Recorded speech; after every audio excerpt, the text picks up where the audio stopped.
His phone kept sending messages for days after he was murdered. Someone was texting his friends, his colleagues, his family, telling them he was in danger and needed money to escape. And the people who loved him believed it because the messages sounded exactly like him. The problem is that Gabriel Paschoal Rossi was already dead when those messages were sent. He was lying on a bed in a rented house in the Villa Hilda neighborhood of Dourados, bound at the wrists and ankles, with wire still tight around his neck. And the person typing those messages knew that because she was the one who ordered the killing.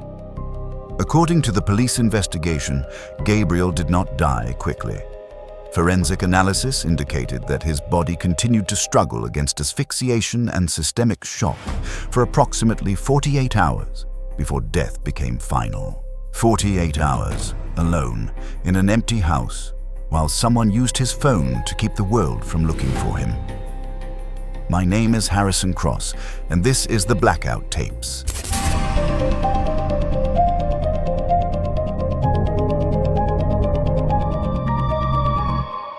Today we are in Dourados, in the Brazilian state of Mato Grosso do Sul, in the year 2023. The case involves the kidnapping, torture, and contracted killing of a 29-year-old physician named Gabriel Paschoal Rossi. It also involves a sophisticated interstate fraud ring, a woman in a small city in Minas Gerais who ran the operation from behind the facade of a clothing store, and 3 hired killers who drove across state lines on a bus. The charges filed by the Ministério Público de Mato Grosso do Sul include qualified homicide, torture, and aggravated theft. All 4 defendants were formally indicted on August 28th. This episode examines what the investigation found, what the forensic record confirms, and what this case reveals about how financial crime and lethal violence have begun to operate as a single, integrated system. To understand how this happened, we have to go back to long before July 27th, because the decision that killed Gabriel Rossi was not made the week he died. It was made years before, somewhere between a university campus and the first time someone handed him a dead man's identity card. Gabriel was born in Santa Cruz do Sul, in the southern Brazilian state of Rio Grande do Sul. He had moved to the center-west of the country to pursue a medical degree and eventually built a professional life in Dourados, working on the clinical staff of institutions including the Hospital da Casims. By all visible measures, he was a young physician in ascent. 29 years old, trained, employed, belonging to a professional class that carries significant social weight in Brazil. His colleagues knew him as someone who showed up for his shifts and did his work. There is no record, according to investigators, of any irregularity in his practice of medicine. Whatever Gabriel Rossi was doing outside of that hospital, inside it, he appears to have been exactly what he was supposed to be. That duality is, I think, the thing that makes this case genuinely difficult to process. Because the Gabriel that his patients saw and the Gabriel that bank tellers across the Center-West region encountered on fraudulent transactions were operating in completely separate worlds. And for a long time, neither world knew about the other. Court records and police inquiry documents describe the scheme in precise operational terms. The fraud ring, led from the state of Minas Gerais, specialized in obtaining authentic identification documents belonging to deceased individuals. These were not forged documents in the traditional sense. The physical cards were real, the data printed on them was real, the names matched legitimate records in civil registries. What the ring did was take those dead men's faces off the cards and replace them with Gabriel's photograph. According to investigators, Gabriel would then present these documents in person at bank branches and perform direct counter-withdrawals, collect misdirected Social Security benefits, and process transactions on cloned credit cards. The proceeds were transferred back to the organization, and Gabriel received commission payments for each successful run. The choice to use a medical student and then a licensed physician for this particular function does not appear to have been random.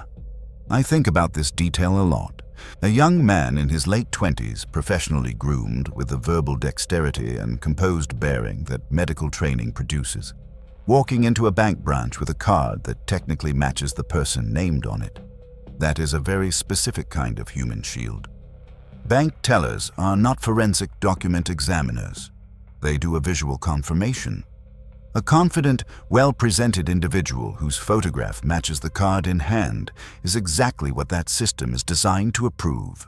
Gabriel's professional identity was being weaponized against the institutions he was defrauding, and the people running the scheme understood that perfectly. The woman who understood it best was Bruna Natalia de Paiva, 29 years old, a resident of Pará de Minas in the interior of Minas Gerais. According to the investigation, Bruna presented herself publicly as the owner and operator of a clothing store. Police inquiry records describe her as the intellectual coordinator of the fraud ring, the person who maintained contacts across the interstate network, sourced documentation of deceased individuals, managed the distribution of proceeds, and kept the whole operation running. Her relationship with Gabriel, according to the investigation, originated during his university years, evolving from personal friendship into an operational partnership inside the financial crime network. And for a time, the partnership worked, until it didn't.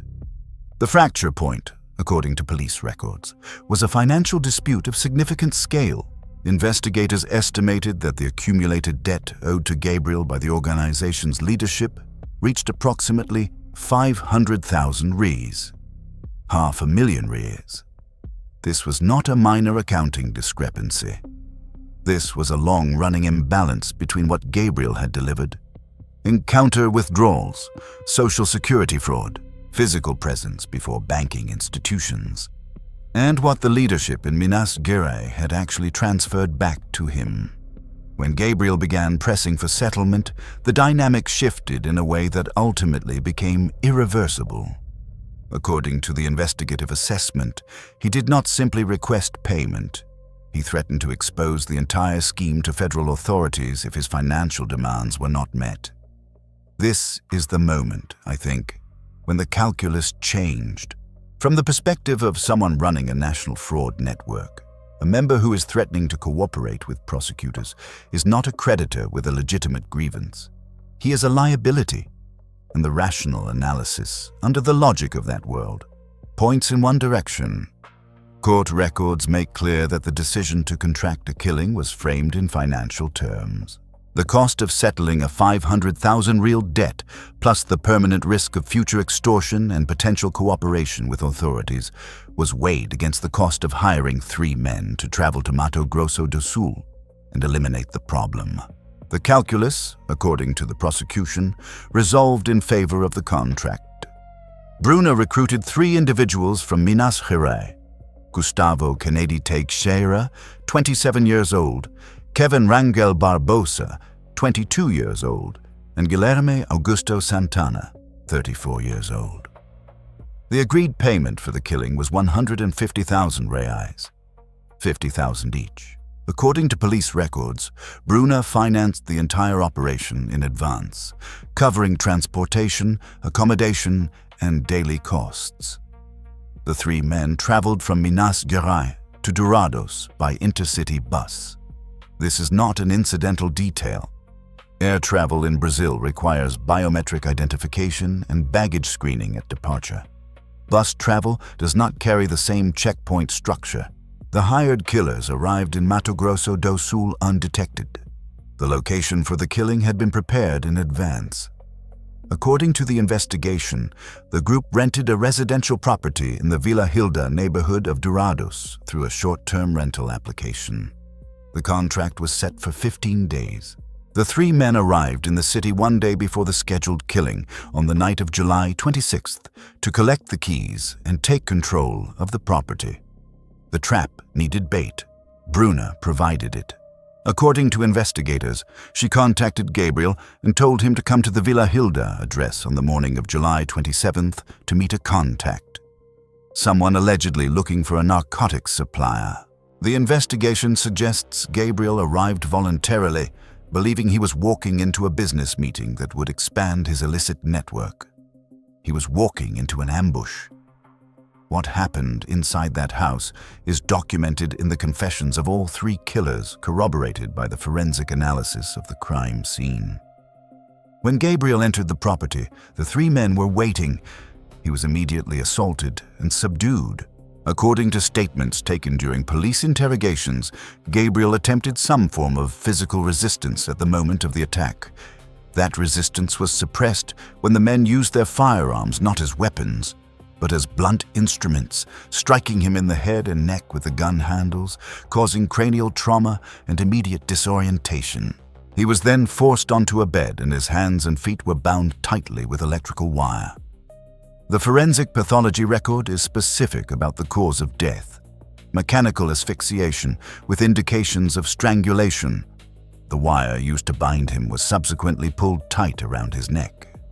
This was compounded, according to forensic testimony, by the placement and compression of a plastic bag over his airways and a perforation in the throat region.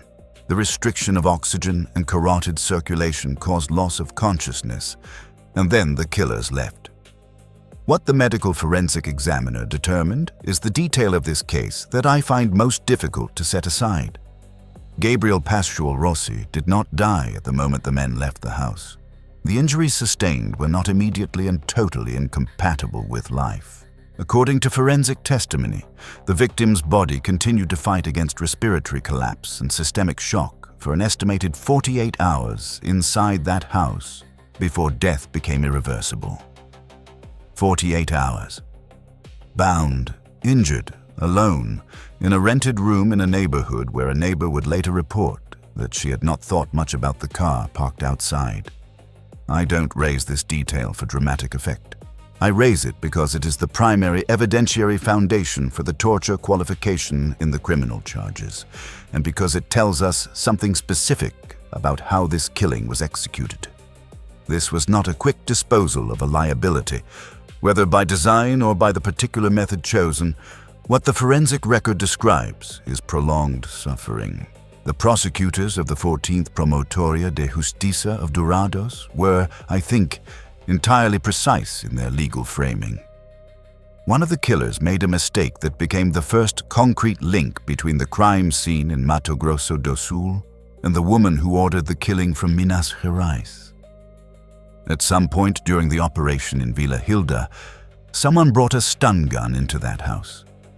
The packaging from the device was left behind, and on that packaging, according to the police investigation, the name Bruna Natalia de Paiva was printed. Investigators used the term operational security, OPSEC, to describe the precautions a criminal organization takes to avoid leaving evidence trails. That box, left on the floor of a crime scene with a name on it, is what they mean when that security fails. It was the first piece of physical evidence connecting the person who ordered the murder to the people who carried it out. But before investigators found that evidence, before the body was even discovered, Bruna had already begun what I can only describe as a second operation running parallel to the first. According to police records, before the killers left the house, they took Gabriel's smartphone. This was not theft for resale value. The phone contained the communication history of an active fraud operation, data that could implicate everyone in the network. Seizing it was a form of evidence control. But Bruna did something beyond evidence control. She began using it. Gabriel's last documented presence in his legitimate professional life was the end of a hospital shift on July 26th at the Hospital da Casem. He was wearing his surgical scrubs, the institutional uniform of the hospital with the Casem's logo, when his body was later found. He had, in all probability, come directly from a professional shift to the Vila Hilda address. That detail, the hospital uniform still on his body, is one of the more haunting images in the case file. It is the physical emblem of the collision between two lives that never should have occupied the same person. In the days following the murder, messages were sent from Gabriel's WhatsApp account to members of his close personal and professional network, friends, colleagues, family members. According to police testimony, these messages constructed a narrative in which Gabriel claimed to be facing serious and imminent threats to his safety and pleaded for emergency financial transfers to secure his escape. The messages were convincing enough that people who loved him complied. According to court records, approximately 2,500 reais was transferred by contacts who believed they were helping their friend survive a crisis. The more significant result, though, was not the money. It was the time. The continuous flow of messages from Gabriel's account suppressed the urgency felt by his family and professional network. It delayed the formal filing of a missing persons report. The family did not file an official Boletim de Ocorrência until Wednesday, August 2nd. That is nearly 1 full week after Gabriel's abduction on July 27th. The killers had been back in Minas Gerais for days by the time Brazilian authorities had a formal incident record to act on. The digital deception had served its purpose. The phone was then destroyed and discarded. The discovery of the body came not from police surveillance or digital tracking, but from a neighbor. Gabriel's car had been parked in front of the Vila Hilda rental property since July 27th and had not moved for the better part of a week. A resident of the adjacent property noticed the anomaly. She also noticed something else, a massive infestation of blowflies originating from the rental property, spreading into her own yard. And then the smell. On the afternoon of Thursday, August 3rd, that neighbor called emergency services. Officers entered the property and found the body of a young man on a bed in an advanced state of decomposition, consistent with approximately 7 days since death, still wearing the CASEM surgical uniform with his hands and feet bound by wire. The police investigation, led by Delegado Erasmo Cubas of the Setor de Investigações Gerais in Dourados, moved quickly. The Federal Highway Police, the PRF, was brought in to cross-vehicle tracking data with urban camera footage from the area around the crime scene. According to investigation records, they identified the vehicle used by the execution team in the vicinity of Vila Hilda during the relevant time window. When that vehicle data was combined with a digital trail left by the operation and the name on the stun gun packaging, everything pointed to Minas Gerais. Within 4 days of the body's discovery, investigators had enough to act. In the early morning hours of August 7th, a joint operation involving the civil police of Minas Gerais, the PRF, and agents from the SIG of Mato Grosso do Sul descended on the city of Pará de Minas. According to operational reports, some of the targets attempted to flee when they perceived the police closing in. Multiple individuals tried to destroy their mobile phones before being restrained. The operation was fast enough to prevent it. All 4 suspects, Bruna, Gustavo, Kevin, and Guilherme, were arrested. All mobile devices were seized, preserved, and sent to the Instituto de Criminalística for forensic data extraction. The 3 hired killers did not hold their silence for long. In individual interrogations, Gustavo Kennedy Teixeira, Kevin Rangel Barbosa, and Guilherme Augusto Santana each gave detailed, mutually consistent accounts of the contracting, the logistics, the ambush, the torture, and the killing. And all 3, independently, identified Bruna Natalia de Paiva as the person who conceived, organized, and financed the execution. According to the investigation, the decision to cooperate was not entirely altruistic. Bruna had paid them only approximately 20,000 reais of the 150,000 promised. She had defaulted on the contract.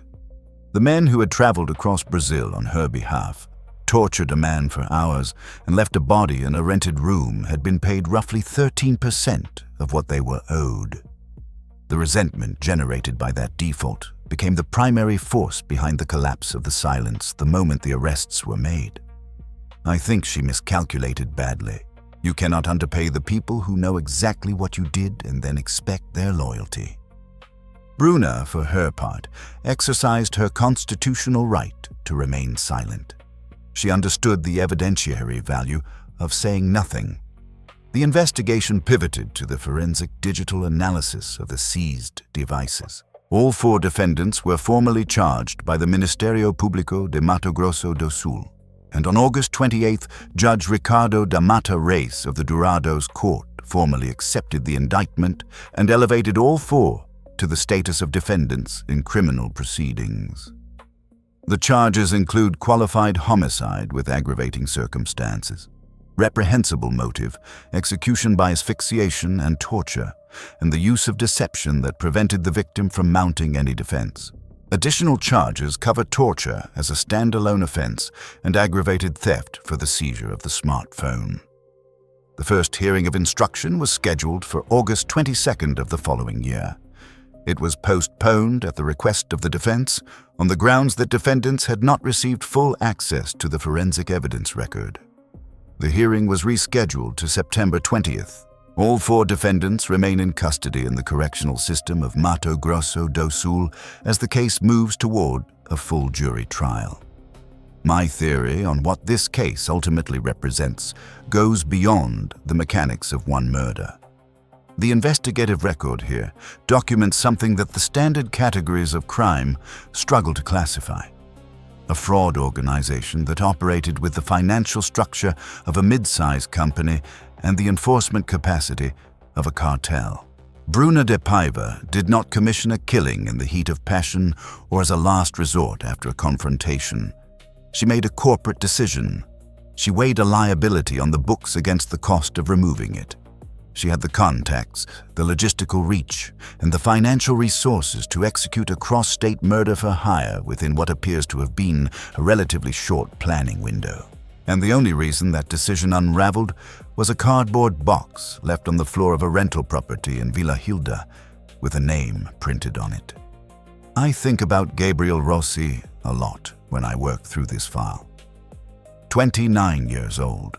Trained to treat the sick, apparently capable of compartmentalizing 2 entirely separate lives with a precision that deceived everyone around him. I do not want to flatten him into either of the roles this case assigns him, neither the innocent victim stripped of context, nor the crooked fraudster who simply got what the system of crime eventually delivers. He was a person who made a series of decisions that placed him inside an organization that viewed human lives as line items on a ledger. And when he tried to collect what he was owed, that organization treated the problem the way it treated everything else, as a transaction. Forensic examinations of the seized devices were still ongoing as the case entered its trial phase. Investigators stated publicly that the digital evidence was expected not only to solidify the homicide charges, but to expand the investigation into the broader fraud network. The people who supplied the dead men's documents, the people who moved the money, the people who kept the machine running while Gabriel Rossi and others like him walked into bank branches across the country with other people's faces on their identification cards. The jury popular of Dourados will ultimately decide the fate of these 4 defendants. That is where this case is heading.